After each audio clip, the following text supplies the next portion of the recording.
In 1964, Winnie Mandela started to take a stand against apartheid. Winnie Mandela was very encouraged to start to rebel when Nelson Mandela was sentenced to 27 years in prison. The ways that she revolted was by protest, speeches, and she had her own organizations. Winnie Mandela was born September 26, 1936 in the village of Mbonweni, Bizana, in Tenske. She was the fourth of 8 children in her family. Winnie Mandela's father, Columbus Madikizela, was minister of the Tenske government. Her mother was Gertrude Madikizela, was a domestic science teacher. Winnie Mandela attended a primary school in Bizana and enrolled in Shabri High School, where she distinguished herself as a person with exceptional leadership qualities. Winnie Mandela was soon after admitted into Jan Hofmeyr, which was a school for social work. Winnie Mandela was involved in the ANC. The ANC stands for African National Congress, which is the National Liberation Movement. Apartheid was racial segregation and social inequality. Apartheid was first established when the National Party gained power in 1948. The government immediately gained power and started to take over the South African government. Under apartheid, non-white South Africans would be forced to live in separate areas from white people and use different facilities than white people. Apartheid made most of the very important parts of the government only be run by white people. At this point of time, there was a lot of social injustice going on in South Africa. Nelson Mandela and 155 people were going to trial for civil disobedience. Civil disobedience is refusal to follow certain laws or not pay any taxes. Nelson Mandela was put in trial for this because he was trying not to obey the government's laws and was trying to rebel against them. It took about 4 years for this case to be closed, and when it did, Nelson Mandela was sentenced to life in prison. His sentence was cut to 27 years. Winnie Mandela felt more and more that she needed to change the way that she protested because she felt it wasn't working as much. Instead of doing a lot of peaceful things, she started to do organized violence revolts. Would you be prepared to take up a gun and kill someone in order to achieve what you would regard as your freedom? Now I know I can. You would? Now I know I can. In the past I didn't. But when I saw my children mowed down in Soweto in 1976, then I realized that in order to defend that, I would do exactly the same. This way of protesting almost jeopardized her reputation. She created the MUFC, which stands for the Mandela United Football Club. Winnie Mandela used these kids to live with her as her bodyguards, and they did whatever she wanted them to do. This is how she got information from the 5 missing kids. She made the bodyguards beat up the kids and even kill one of the kids.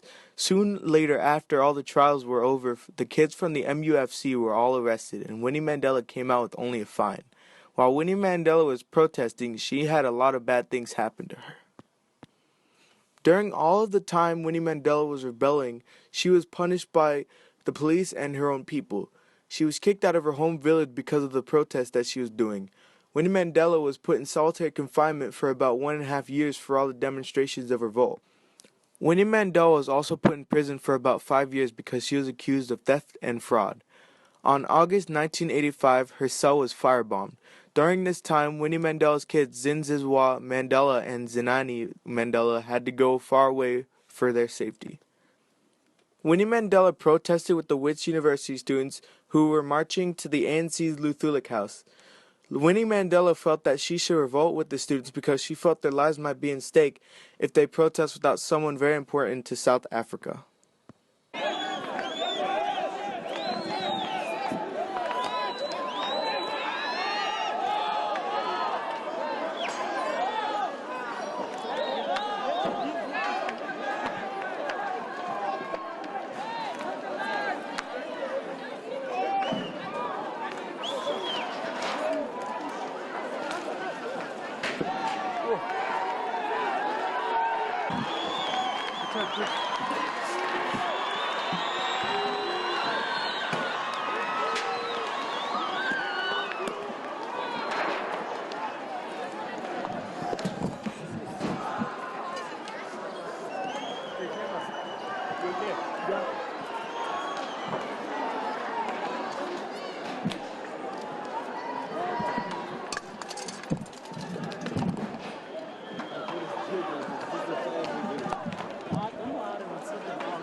She tells the cops that she dares them to shoot when she's in the front line of the protest.